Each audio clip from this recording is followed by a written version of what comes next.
দেশের 5 রাজ্যে গেরুয়া ঝড়ে বিপর্যস্ত বিরোধীরা গঠিত হয়েছে ডাবল ইঞ্জিন সরকার। বিজেপির এই বিপুল সাফল্যে ত্রিপুরার প্রতিটি বিধানসভা ক্ষেত্রেই পালিত হচ্ছে বিজয় মিছিল। বুধবার রামনগর বিধানসভা কেন্দ্রে বিধায়ক তথা আগরতলার মেয়র দীপক মজুমদারের উদ্যোগে বিজয় মিছিলের আয়োজন করা হয়। বিজয় মিছিলটি জয়পুর এলাকা থেকে শুরু হয়। এরপর রামনগর বিধানসভা কেন্দ্রের বিভিন্ন এলাকা পরিদর্শন করে মণ্ডল কার্যালয়ের সামনে গিয়ে শেষ হয় এই মিছিল।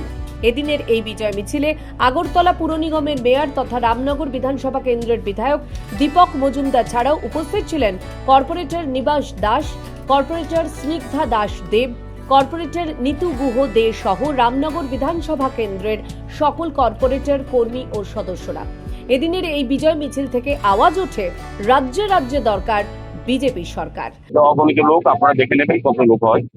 আমি বলবো যে এখানে প্রায় 4 থেকে 5,000 লোকের সমাগম হয়েছে। সমস্ত রাস্তায় দেখবেন দাঁড়িয়ে আছে। এখান থেকে শুরু হচ্ছে মিছিল বর্ডার সড়ক হয়ে রামনগর 4 নম্বর হয়ে দিগজনী হয়ে ডেকচমনি হয়ে বরণচমনি হয়ে এবং আমাদের ভারতীয় জনতা পার্টির মেইন অফিস কৃষ্ণনগরের সামনে হয়ে আবার ক্যাটচমনি কালীবাড়ি হয়ে মন্ডল থেকে শেষ হবে। পশ্চিমবঙ্গ, আসাম এবং পন্ডিচেরি এবং ধর্মনগর উপনির্বাচনে বিজেপি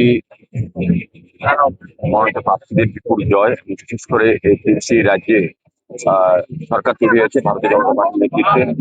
বিশেষ করে আমি বলবো যে পশ্চিমবঙ্গে দীর্ঘ অনেক বছর পর বিজেপি পরিচালিত সরকার গঠন হয়েছে এবং এই কারণে আমরা ত্রিপুরা রাজ্য বিজেপির পক্ষ থেকে সমস্ত মন্ডলে বিজয় উৎসব করার পরিকল্পনা গ্রহণ করেছে। তারই কর্মসূচি অঙ্গ হিসেবে আজকে রামনগর মন্ডলের উদ্যোগে জয়পুর বীর সংগ্রাম শুরু করে রামনগর বিধানসভার বিভিন্ন এলাকা আমাদের সুসজ্জিত মিছিল পরিক্রমা করা হবে, বিজয় উৎসব পালন করা হবে। সুসজ্জিত এই বর্ণাঢ্য মিছিলে কর্মী সমর্থকদের উচ্ছ্বাস উদ্দীপনা ছিল চোখে পড়ার মতো। ত্রিপুরা থেকে দেবাশিস বোসের রিপোর্ট, সিএন ত্রিপুরা।